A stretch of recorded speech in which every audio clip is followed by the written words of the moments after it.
Ah, Aliens. One of the absolute best science fiction action movies ever made, and certainly one of my favorites. Featuring the absolute best creature that ever came out of Hollywood. So obviously we've had a lot of video games featuring this creature. We had Alien Trilogy all the way back on PlayStation, PC, that sort of thing. We had Alien Infestation on Nintendo DS. Yes, Nintendo actually had Alien games, surprisingly enough. We had the absolutely excellent Alien vs Predator games. We had also the 2010 version, which was less excellent. We had the questionable Alien vs Predator Extinction as a strategy game. And of course we also had the excellent Alien Isolation. So overall, mostly good games. Mostly. So let's have a look at Aliens Dark Descent. So what is this game? Well, it's a strategy game made by Tindelos, a French company that's also responsible for making games like Ethereum, not a crypto, as well as Battlefield Gothic 1 and 2. So really this is only their fourth game. In this game, you'll be following Michael Hayes, a mid-level executive for Pfizer, aboard the space station Pioneer orbiting the planet Lethe. And to back her up, you'll have the USCM Sergeant Jonas Harper and the crew of the Otago. So when the game starts, and I don't think that's a spoiler, there's going to be an outbreak of Internestivus raptors, or XX-121, or aliens. So the objective of our little group, besides surviving, is going to be investigating what is responsible for this outbreak and try to put an end to the infestation. So, in this game, you'll be controlling your squad of marines just like in, you guessed it, XCOM. This game, however, is not turn-based, it is real-time, and the aliens rely a lot less on computer cheating or percentage bullshittery, and a lot more on getting in your face and tearing it off. Imagine, if you will, a real-time XCOM with nothing but way faster, way angrier chrysalids. And just like its predecessor, your squad is going to improve as your marines are gaining experience and levels. Every time you gain a level, you can get a new skill, and more importantly, when you reach level 3, you'll be given a choice between two classes for your marine to choose. There are 5 of these classes.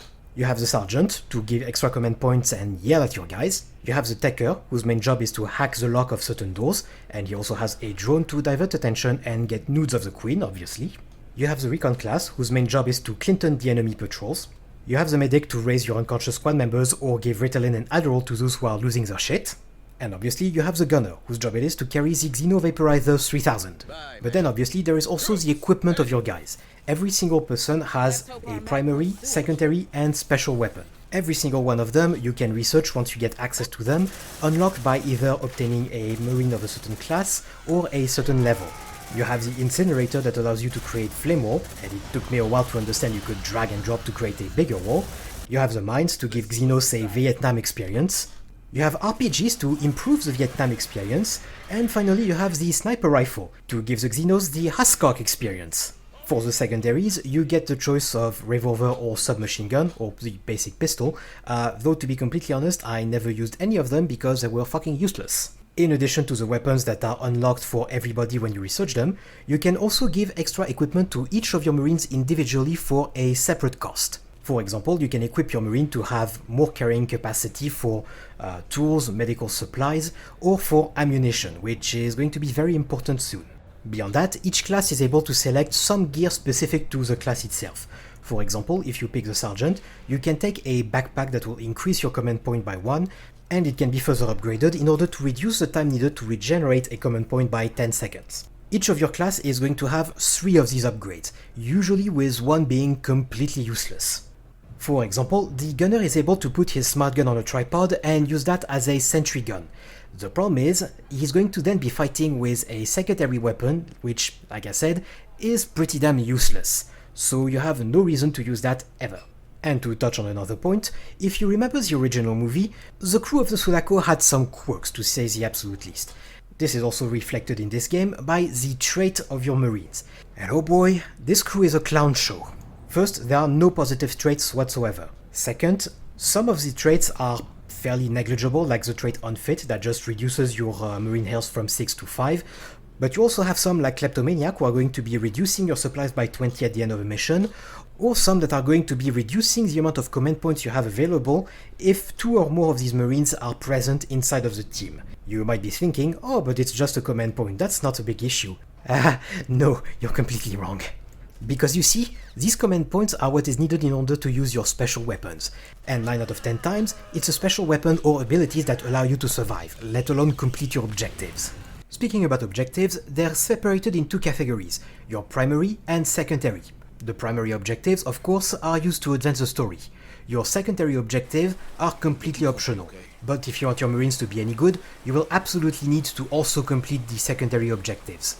Both categories, a little bit like the tabletop RPG, are granting you 1 experience per completed objective.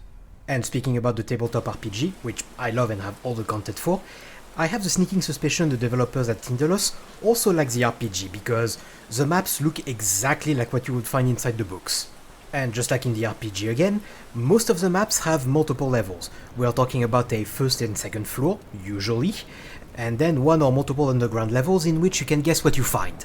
The objectives are usually about reaching certain locations, in which you will typically be interacting with some kind of computer.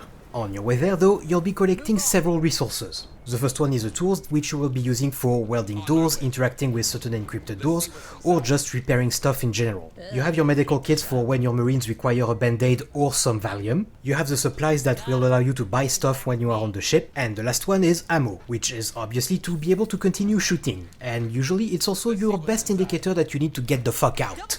It's also the only resource that you want to leave some crates on the map, just in case you need to get back to it. And you will also be encountering some areas covered in resin. The resin itself does not do anything to your Marines, however on occasion you will find some areas that are covered in resin and also have a hole in them. Obviously, this is a tunnel from which the aliens are going to spawn and represented by an exclamation mark on your map. Whenever an alien spawns or is moving in your vicinity, you'll be seeing it on your motion tracker, or you can also see it on the map if you deployed a static version. Whenever an alien is getting close to you, you will see a white line that will fill up with red. Once the line is completely filled up, then the alien has seen you and it's game time. At that point, you have been spotted by the hive and it is obviously hunting you, which means the alien will be spawning continuously and try to get to the last known position of your Marines or the last area where there was noise. The level of aggressiveness of the hive will be shown by the counter in the top right corner of the screen. If you are still on the level easy, that means that the hive is not going to spawn that many aliens, though that can change depending on the level of infestation of the planet. The higher the level, the more aliens are going to spawn, obviously. As you keep getting discovered and the aggressiveness keeps going up, you will eventually get to one of 2 events. The first one is the onslaught. When you are given 30 seconds to prepare, then about a dozen aliens will spawn from one of the egress points and try to tear your head off. And if you're not ready, or worse, if you have some Marines that are already down, well, the good Sergeant Harper is of the opinion that participation is mandatory, so you will not be allowed to evacuate with the IFV.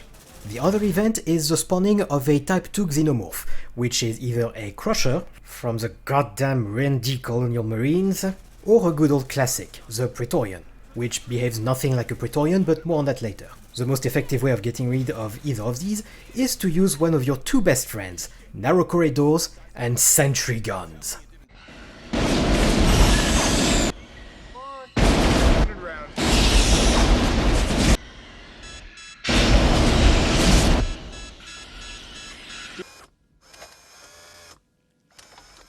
Don't think, however, that the combat is going to be easy even when you use all of the tools you have correctly.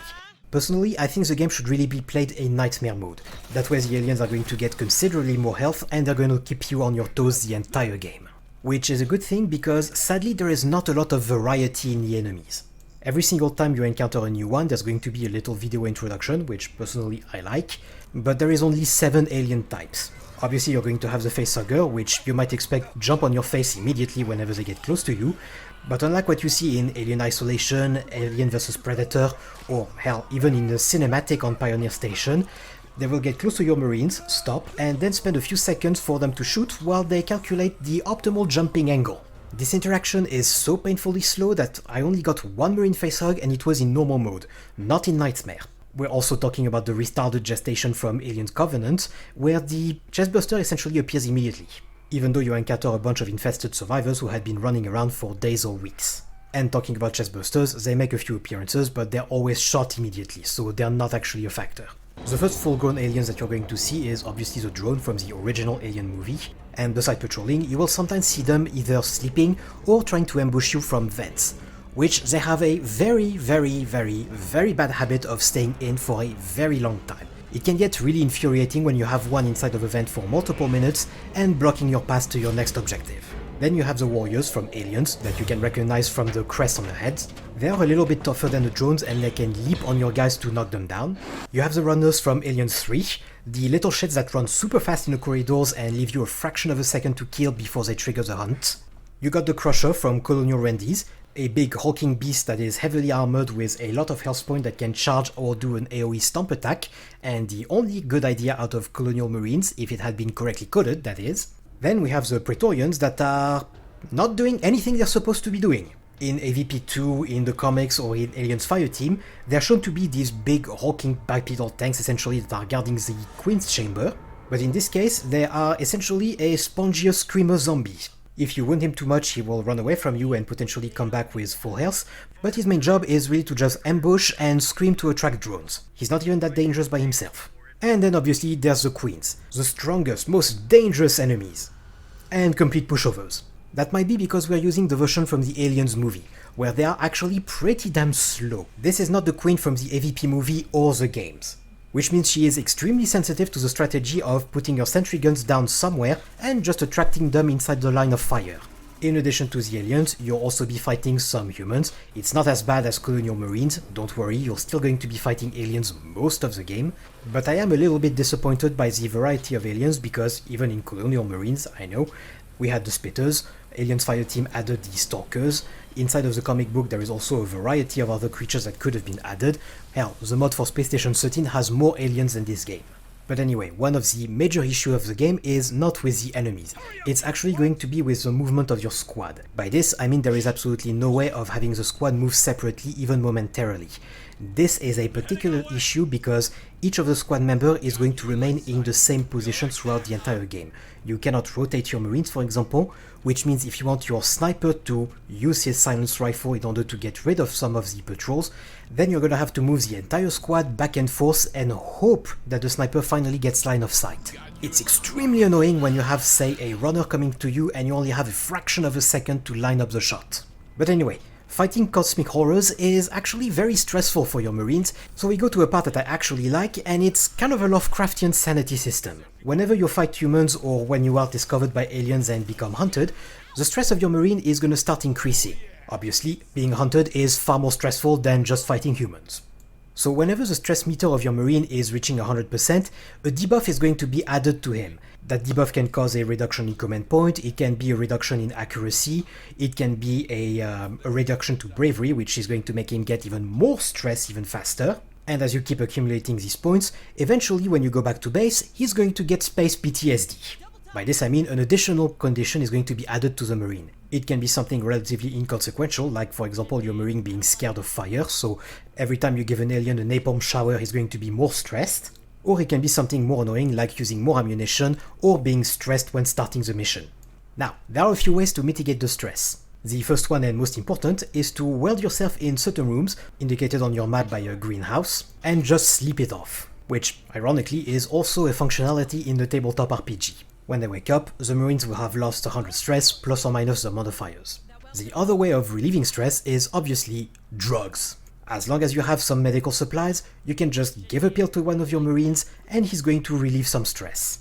Obviously you have to be a little bit careful because that's a resource that you might need later when the marines start stacking wounds. If that happens and you do not have a medical kit to heal your marines, well, one of two things is going to happen. First thing, when they get to 2 wounds, it means that they're going to get a wounded status, which is a debuff that's going to apply until he is healed. It is also the status that allows aliens to abduct them, which means they're going to be grabbing the guy and pulling him towards one of the egress points. If your marine goes down the hole, then it's a lost marine. The other option is that your marine is just going to go unconscious. In order to raise the guy, you're obviously a medical kit, but you will also need a medic with enough time on battlefield to know an electric shock will raise anyone. And if you still cannot raise the guy, you can just carry him back to the vehicle. If you extract that way though, be ready to lose some body parts. Speaking of body parts, the last type of upgrade you can get require alien samples. So on occasion during your mission, dead alien will drop 1 or 2 samples while the Crusher and Praetorians drop 4. Queens drop 8 and a new research type. Once you're done with the research, you can spend a couple more samples during the mission preparation in order to get a buff until you extract. It's obviously also during the mission prep that you can select some of the weapons that are going to be carried by your guys, but for some godforsaken reason, if you want to give them some upgrades, you need to exit the entire mission prep and go back to the barracks. While I'm talking about the mission prep, you can probably notice how silent the background is. You can mostly hear some of the ambient sounds from the hangar, but the music in general, outside of the hunter mode that is going to be pretty damn silent. Once the combat starts, however, then the music will start picking up, and the score will resemble quite closely what you would find inside of the Aliens movie. I think the music is so silent most of the time because, just like in Aliens Isolation, a lot of the soundscape is going to help you determine what kind of enemies you are facing or how close they are. And talking about identifying the enemies you are facing, the alien sounds are absolutely spot on. From the sound they make while they walk to their shrieks, everything is absolutely perfect on that front. Same thing for the weapon.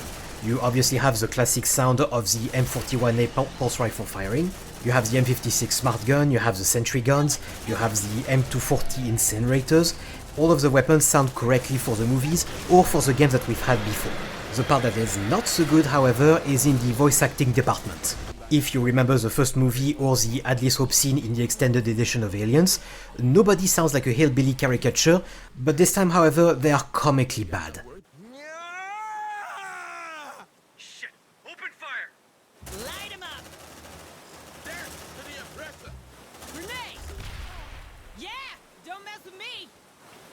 Now, onto the visuals, and from the gameplay that you can see in the back, you can tell that Tindelos absolutely nailed the environments. Beside the Otago that makes me think it would be more at home in Halo than in Aliens, the environment from the space station that's very reminiscent of Alien Isolation, the colony with a serious Adlis Hope look, the depressing and sterile officers of AstraZeneca, every single one of the environment you're going to navigate feel correct and appropriate for the universe. Like I've said before, your map is going to look very much like what you would see inside of the Aliens RPG, and the equipment of your Marines is also going to look exactly what you have inside of the movies, or with a touch from Aliens Fireteam. The character design with the exaggerated shadows and very stark contrasting colors remind me a lot of the comics book with exaggerated features. And for the record, there is a bunch of old references from the 90s comics published by Dark Horse. One of my pet peeves though is that the game makes no difference in body types between male and female for your Marines.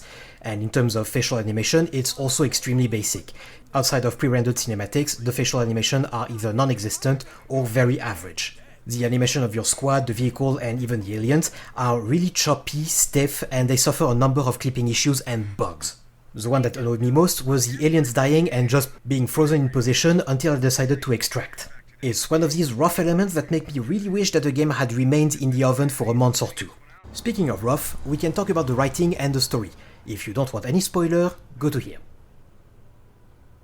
So, as I said before, you are following Mayako Hayes, a middle-level executive for Moderna, on the decaying Pioneer Station, orbiting the moon Lethe.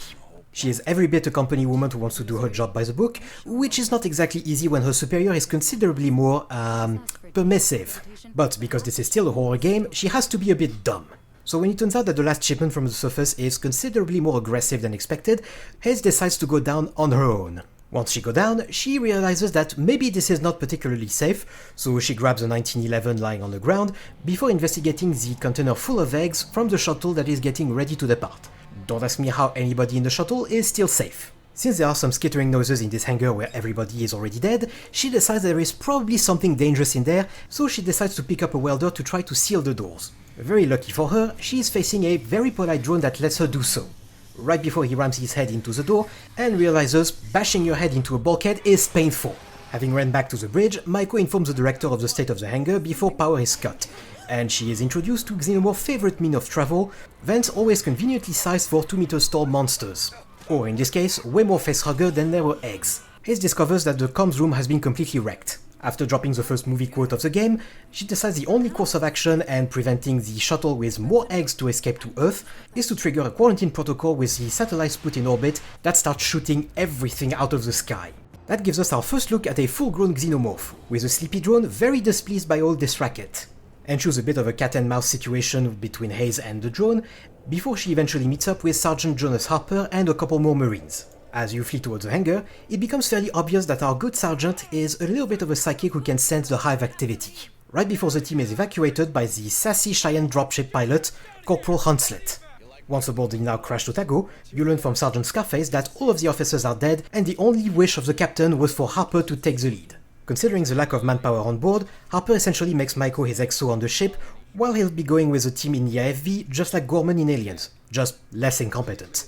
You will also meet the overworked Chief Medical Officer, Chief Engineer, and the Chief Science Officer, another Vanguard employee who could not make it more obvious he's going to be betraying you at some point if he had traitor tattooed on his forehead. Anyway, being in need of intel, Harper decides to head to Dead Hills, a colony in the style of At Least Hope, right after receiving a distress call from the local sheriff.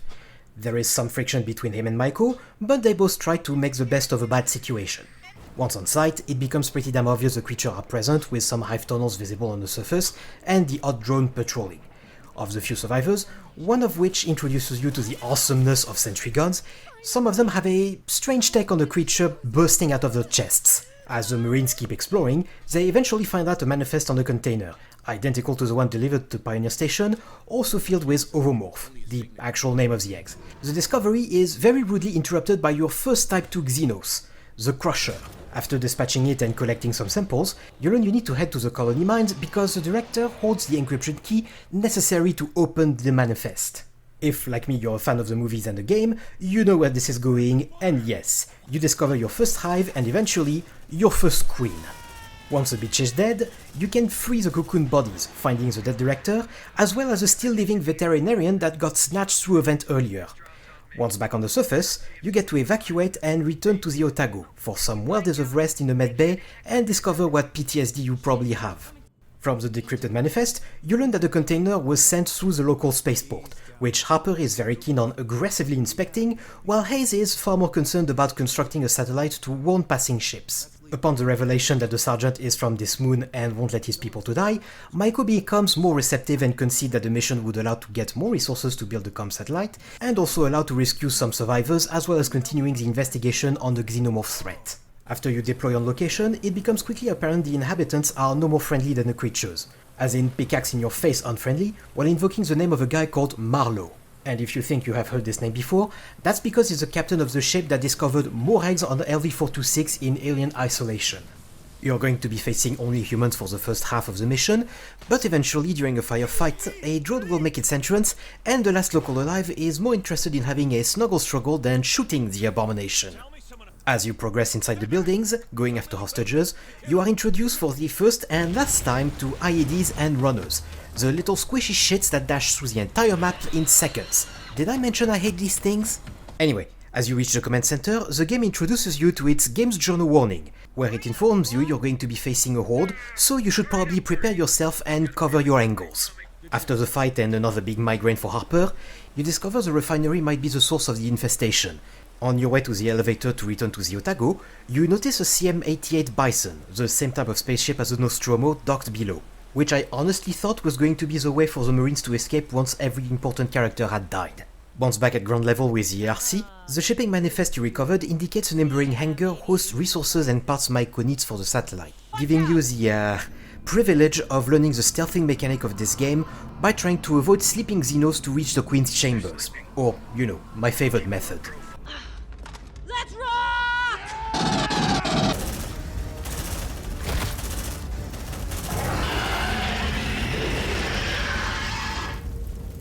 Back on the ship, Maiko feels a bit guilty and admits to Harper she is the one who triggered the Cerberus satellite that stranded them on the planet. Paying no attention that it was the correct decision to prevent cultists from infecting other planets, the Sergeant still gets pissed at Maiko and decides to send her to discover the psychiatric ward. Since the game still needs to move forward, Harper decides to go to the refinery on his own with a squad, leaving Maiko to work on the satellite. Which is fucking weird because Maiko is not an engineer, she's an administrator. Anyway, as your Marines explore the place, filled with cultists and the occasional drone patrol, you eventually encounter the Guardians, surgically enhanced humans straight out of Wolfenstein, with an alien embryo in a container embedded in their chest, allowing them to not trigger the other xenomorph's aggression.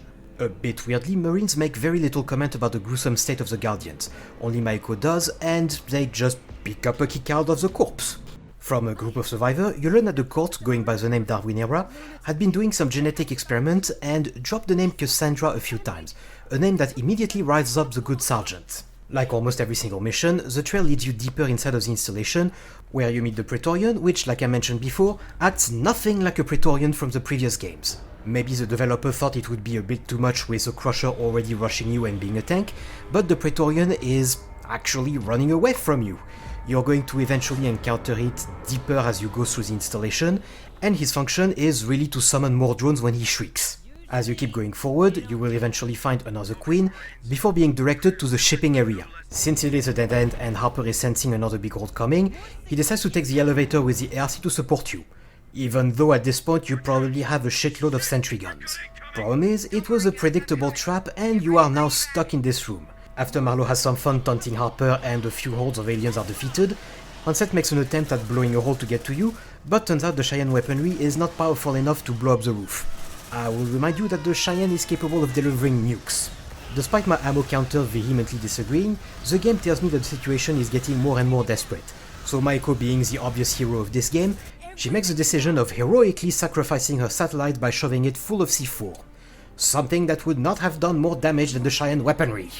Grateful for the rescue, the sergeant and the admin have a little heart-to-heart, where we learn Cassandra is actually the name of Harper's daughter, who is of course strange because no more functional families are not allowed in modern writing.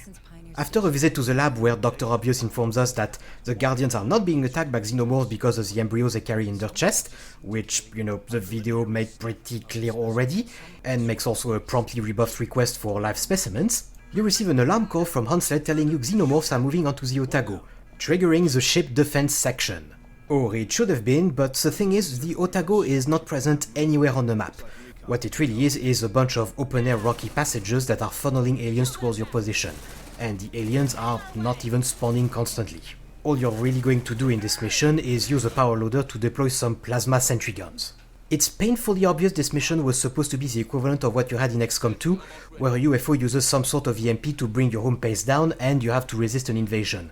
But the thing is, in XCOM 2 the aliens are constantly coming and you actually have the ship present on the map. In this game though, it's a pretty boring mission even on Nightmare. Once back on the Otago, the sergeant comes clean about his psychic abilities and is assuming that his daughter probably has the same. There is an audio drama on Audible, Sea of Sorrows, that is actually pretty good and I recommend you listen to. Anyway, you finally get a call from Director Price, who informs you that there is a second phase to the Cerberus protocol incoming, specifically the satellites releasing nuke on the surface to glass the entire planet. Something the aliens would not give two shits about, considering they're almost always far underground, but the humans very much mind, so you have to get back to the station and disarm the system pronto. Now, unsurprisingly, a number of levels are absolutely identical with the addition of a few spawn points for the aliens. This time around though, the game is actually trying to build some tension, with no xenomorph to be seen for a while and a single contact on the detector turning out to be a rat, which, ignoring the size of the rat, is an obvious Easter egg to aliens once again.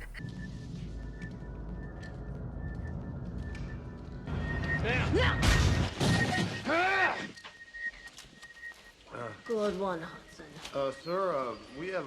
Which also makes me wonder, why is that trick not used more frequently in the game, especially considering it has been done before in the AVP games back in the 90s. Yes, I'm old. Anyway, as you keep moving through the mostly obscure underbelly of the station, you eventually find a backup generator, which of course summons some alien, including your very first look at the Warrior, a slightly more armored version of the drone that is not slowed down as much by suppressive fire or flames. However, I must nitpick a little bit once again, because it has only been a few days since the station has been infested. Warriors should not be there yet, especially considering the much older hives on the ground, like the one in Dead Hills for example, didn't have any warriors. As you keep going, you will eventually go through another quid, another thing that should not be present fully grown on the station at this point, to retrieve the codes to disarm the system, and turns out you're too late, which means you now have the Doom Clock, which I'm very sad to report does not actually trigger a bad ending cinematic if it runs out. So, considering Maiko does not really want to become a nuclear Gyaru, you now have to find a way to make the Otago space-worthy again, even if you were told right after the crash that she would never fly again, but ignore that. Therefore you need two things, a gas mixing chip for the hypersleep chamber, and a power source for the shields. Except for one single tiny detail. This is not Star Trek or Star Wars, there are no shields in this universe. This illustrates one of the biggest problems I have with the writing in this game. It has a shitload of references to really good comics like Alien Genocide for example. However, it completely fucks up some of the most basic points in this universe, like technology being essentially hyped up 1980s or 1970s tech, which means the shields, like the vehicles, have armor, but they do not have shields. Anyway, Turns out that Price knows where to find the parts that you need to repair the Otago. So, first things first, Harper is going to go towards the atmospheric processor for the power source, while Price is sending her own men to find Harper's daughter's location. This time, however, it's made immediately apparent that the xenomorphs are present, and this mission has a number of survivors for you to find. But can you trust them? So the big idea, at least for the secondary objective, is to gather all datapads on the map, including the one in the hostile depths of the processor, before cutting open any of the welded doors. If you were to do that before recovering all of the datapads, you'll be having partial information based on which you'll have to decide to execute or rescue the survivor. Something that will allow you to discover that Harper and Maiko are both completely bipolar. They will literally change their mind entirely on either killing everyone or saving everyone from survivor to survivor. As you enter the processor itself, the game will introduce you to another of its mechanic, the Infinite Onslaught. You will not get the full swarm of a dozen XX-121 like a normal onslaught, but they will spawn enough from multiple directions that you actually need to move forward and use your command points very judiciously. And I hope you brought a tacker in this particular mission, because if you haven't, you'll have to take the long way around the central room and spend a lot of ammo. As you reach the processor itself, the onslaught eventually stops and you can move towards the depths of the atmospheric processor. And if you remember Aliens, then you know it's not gonna be any better. For me, this place was absolute hell, and I loved it. Very early on, the power is completely cut and you're gonna have to go through completely dark tunnels and try to reach the power generator or the end of the mission with no light whatsoever. It is very tense, you have a lot of aliens patrolling the area, every single door might be hiding overmost right behind it, but eventually you get the best reward of the game. The Hunslet Air Towing Tractor, or M577A1 APC, and yes, the Cheyenne pilot is a joke on that. In this particular case, you do not get a choice. You get a little cinematic, and your marines are taking the APC back to the Otago. However, for having your mission interrupted like this, you will now be able to deploy 5 marines for each mission. And also the turret on the APC is way stronger than the ARC. When you return, whether you have turned on the lights or not, you're only a rock throw away from the Queen Chamber, which obviously is sitting on the power source and surrounded by discharging code thingies, which the game uses to introduce you to environmental hazards, and you can also use them to zap the bugs, including the Queen. Once it has been thoroughly fried, you can now grab the power source and get back to the ship. When the team is back aboard, it turns out that Price got Cassandra's location and sent her men, led by a guy called Stern, to retrieve her, leaving you all the time in the world to get back to the spaceport and steal the gas mixing chip from the docked CM-88. Going in the ship, if you have watched the original Alien movie, you're immediately going to notice something is off. By that I mean the scale. I'm aware this is probably to accommodate the squad-based gameplay, but the ship is far too big. It is especially obvious if you have also played Alien Isolation, which has the correct scale, or when you reach any part of the ship that has been shown inside of the movie. Anyway, after Harper goes into denial a couple times following strangely robotic radio transmission from Cassandra, for some reason transmitted on a ship loudspeaker, your marines eventually get their gas mixing chip and can get back to the APC for extraction, and not notice at all the cultists hitching a ride on top of the APC. Your marines are so bad at their job that the guy has to make himself known for the marines in the hangar to even notice him. He informs you the cult indeed has Cassandra, big surprise, and they also have an interest in Harper considering he's also a psychic. After getting locked up in a cell in the containment lab, the cultists and Harper have a conversation that ends up running up the good sergeant who storms out of the lab with Maiko, allowing Dr. Traitor to finally get his life sample with a chestbuster coming out with a gush of blood. Which makes no fucking sense considering it's clearly disconnected from the host circulatory system and just contained behind a panel of glass or plastic.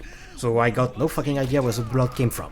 Nobody notices, and back on the bridge, Price informs Harper and Hayes that the rescue did not go well, and she also tragically lost contact with her team. So it's up to the USCM to save the princess in the Tantalus secret base in the snowy mountains. This mission clearly gives me the impression it was supposed to be a fairly actiony, if that makes any sense, with a very short above ground part that I completed in less than an hour, with cultists in scripted position to spawn in specific areas and give you the impression of fighting your way up, which does not really work since they do not actually react when there is sniper fire or a rocket barrage from Cheyenne, which is also the only time I use the rocket barrage because you need to be outside and also the time for it to actually go off is really long. You eventually find out the base is underground, and the best way to open the locked door is to force them open with a power loader, which means you now have another escort mission. Luckily this time, in addition to your marines, you can troll your enemies by sending the APC back and forth in order to kill everything that spawned. In the underground, you will find some people being experimented on, some used for breeding aliens, and after a puzzle that consists of reading a PDA to open the correct numbered door, you find a wounded Stern and save him from a snuggle session with a facehugger. After he opens the door for you, you eventually continue to find another queen and another trophy for the lab. You enter the last room of the complex with a strange machine that clearly disturbs the feng shui of the place. After a cinematic showing that Cassandra, wearing a very Advent-like helmet, is clearly not with the cult, the team acquires the project data, which Stearns informs you is what his team was actually sent for, not the girl herself. This is interrupted by the big bad guy, Marlowe, who very rudely started the auto-destruction sequence. So, amidst angry Xenos and the classic alarm sound, your team has to make its way to the elevator. Up top, Harper is clearly very angry, so much so that he kneecaps Marlowe, but, surprise surprise, this one is clearly a synthetic with no information. The sergeant decides to give the abominable intelligent the Omnissiah's mercy right before he falls into a coma. Back on the ship, however, the obvious evil traitor scientist countdown has run out, so after he fucks up with the ship's system, he decides to free his pet drone inside the lab, which, considering it had been less than a day, made no sense in my game to have it fully grown. But anyway, it turns out the doc managed to make the ship AI go haywire, so to prevent the creature from escaping, Maiko decides to engage the quarantine protocol, trapping the creature with her in a lab and instructing everyone on the ship to barricade themselves in the workshop because all of the Marines are out on mission. Wait, what? But why? Why would you do that? Why would you do any of that? Yeah, at this point, I think we can definitively say these people don't want to survive. Anyway, when she predictably fails to roast the drone using the decontamination system, the thing flees into the vent, which, like the space station, also happens to be big enough for 2 meters tall monsters, which allows the creature to access the medbay and kill everyone inside, even though I had 0 grievously wounded Marines and apparently everyone forgot how stretchers work. Don't worry, it does not actually cause any losses in your rosters, but damn do these Marines leave people behind. A game of cat and mouse and shoes, but considering Maiko does not have an M134 motion tracker, you have to rely on cameras and doors opening and closing to avoid the creature, which will insta-kill the administrator if detected. Eventually Maiko reaches one of the landing pads, where Dr. Traitor is receiving some corporate troops and their own Cheyenne dropship. Maiko, having none of that, jumps into the old transport and starts shooting everything, eventually killing all the mercs and crashing the dropships. As she crawls out of the APC, the evil doctor informs her that this was all because of his student loan and he needed to sell the data to the corporation in order to expunge it. The alien, attracted by the ruckus and being vehemently against paying other folks' debt, murders the shit out of the traitor before being lured into the reactor room by Maiko, where she can fry it with the exact same kind of workplace hazard that she found inside of the atmospheric processor. Anyway, Harper is now in a coma, meaning she has to rely on Stern, whom you know is a good guy because he's black, which also means he's going to die at some point. But it's now time for everybody to get into the APC and assault Pharaoh's Spire. Once on location in the streets, and Maiko informing you military vehicles are surprisingly not made for comfort, your Marines will need to fight their way to the Spire through aliens, corporate troops, and the very last queen of the game. This is also the level with the most number of floors, but that does not really count because as you go up the Spire, obviously the maps are going to get smaller and smaller. So you take the elevator and navigate through the Black Rock offices, gathering evidence, fighting corporate troops, and also fighting some aliens that now have found their way in. By the way, I tried to complete this level without allowing any aliens in, fighting the mercs the honorable way, but sadly they spawn anyway. They are just going to take a little bit longer to spawn, but you don't get a trophy or anything of that sort. On the penultimate level, the Wenger dropship, the corporate Cheyenne, informs you he is very unsatisfied with your ESG score and proceeds in an attempt to remove you from the premises with bullets. Once you deactivate the AA batteries though, Onset shows she follows the Tom Cruise policy of not giving a shit about ESG and Top Guns his ass out of the sky. Finally on the last level, after clearing what is left of the infantry, because they need Maiko to open the door to the director's office, the Marines set up for one of the more intense onslaught on the landing pad. Not intense because of the number of enemies, but because there is a relatively wide angle to cover. Once Maiko arrives, and once you've picked up the sentry guns of course, Maiko can go into Director Schwab office when she learns Cassandra is really in an old dig site, at the bottom of the refinery you have visited before. Being unsatisfied with the individual, and not being sure she isn't a synth, our admin leaves the director to her fate and flies back to the Otago for their last mission. The Marines are now in the last stretch and the ship is fully operational, or as much as can be. All that's missing is a girl, and you know where to find her. So you head out one last time to the deepest depths of the refinery. Appropriately, this is the most demanding level of the game, and it throws everything it's got at the player. It starts easily enough against cultists, but the environment is considerably more claustrophobic, with more ingress points, power losses, and power-loaded defense in tight quarters. The only part that I dislike about this level is the really jank in-game cinematics that were clearly never finished, as no cultist reacts when the APC rushes forward, shooting both turrets at everything. Eventually you reach the last room of the level, a very large last room, with the elevator to go downwards. This will be the last defense phase of the game, and you have to hold out until the Cheyenne dropship can get all the way down through the very narrow passage you are opening the blast door of. Once the Cheyenne arrives, Maeko, now dressed in full USCM gear, takes Stun and Sergeant Scarface down in the belly of the beast. For the worst mission of the entire game. Remember all the things you learned, all the strategies you devised, all the things you have unlocked? Well, you can forget them, because now you have 3 characters with infinite ammo, infinite command point, 9 infinite health, but you only have your M41s, grenade launchers, and shotguns to explore the alien city. The city, at least, is pretty well executed and reuses the design of H.R. Geiger that you have seen for the derelict ship. A very good point for me is that the devs apparently were of the opinion that the last 2 movies of Ridley Scott, Prometheus and Alien Covenant, never happened, meaning the engineers are not a thing. Instead, other creatures about 20-25 meters tall with giant torsos, which makes no sense considering the size of the space jockeys, was the occupants, referred to as Titans, and also consumed by the aliens. You quickly encounter the real Marlowe, who took an active part in the alien breeding, but still left a few dozen synths to gloat. And gloat they will until you finally reach the advanced sarcophagus and finally rescue...